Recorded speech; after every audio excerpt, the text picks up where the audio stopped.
السلام عليكم. صدن dhalinyaro ah oo 30 jir ka yar waa qaabeeyaal iyo ciyaar bedelayaal game changers. Durbadunida ganacsiga iyo teknoolajiyada tin iyo cirib saameeyay. Waa xidigaha ifaya ee qarniga, xogta iyo iskooxaysiga. Inkastoo ay Mareykan u badan yihiin, haddana waxaa la oran karaa waa humaanka dhammaan dhalinyarada adduunka ee ku dhashay, ku kobcay, indhahana ku kala qaaday aalada kombiyuutarka. Isku soo wada duubo waxay matalaan jiilka afka qalaad lagu yiraahdo millennials ama generation Y waa caruurtii dhalatay dhammaadkii 80-aadka iyo dabayaaqadii 90-aadka.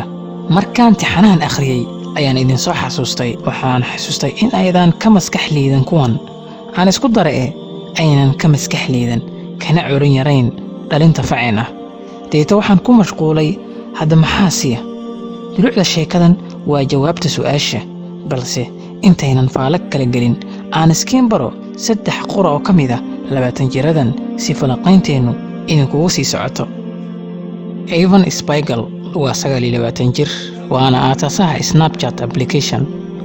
Snapchat waa mobile application oo loo isticmaalo isku diridda sawirada. maalintii waxaa lagu soo shubaa 450 milyan oo sawir. shirkadiisu waxay ku guuleysatay inay maalgashadayaasha madaxa bannaan ee Silicon Valley ku ururiyaan raasmaal dhan $60 milyan. waxaa la sheegaa in uu diiday dalab kaga yimid ninka iskale shirkadda Facebook ee Mark Zuckerberg, dalab dhan $3 bilyan. laakiin dalabka uu iska diiday iyadoo khubarada maalgelinta ku qiimeeyeen shirkadiisa $800 milyan. Shiza Shahid waa 29 jir, waa aasaasaha Malala Fund. 2012 markii ururka Taliban madaxa ka togteen 16 jirta Malala Yusuf iyadoo waxbarashada hablaha u ololanaysa dalkeeda Pakistan ayaa London loola cararay. Shiza waa 29 jir ka qalin jabisay Stanford University oo ay 2019 ku kulmeen dalkooda hooyo Pakistan ayaa ugu tagtay London si ay u caawiso Malala iyo familkeeda. aniga oo la jooga oo sariirteeda dhinaca kaga fadhiya waa Malala ay soo kacday, waxayna tiri waxaan doonayaa inaan ololahayga sii wado. waxaa ii caddaatay inay dunida caawin doonto si aanay markii hore u caawin karayn.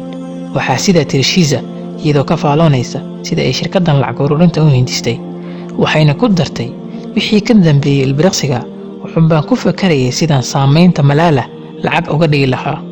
John Collision waa 28 jir, waa aasaasaha shirkadda Stripe.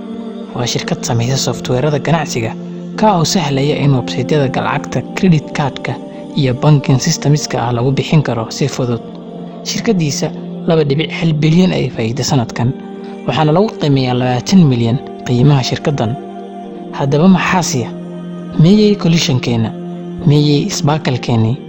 dhugasho badan kadib waxaan ogaaday qodobada la isku dhaafo oo fara badan. dabcan ka ugu muhiimsan inay dhalinteeni kaga horeyso guud ahaan facooda Afrika, gaar ahaan dhigooda Soomaaliyeed, waa kalsooni.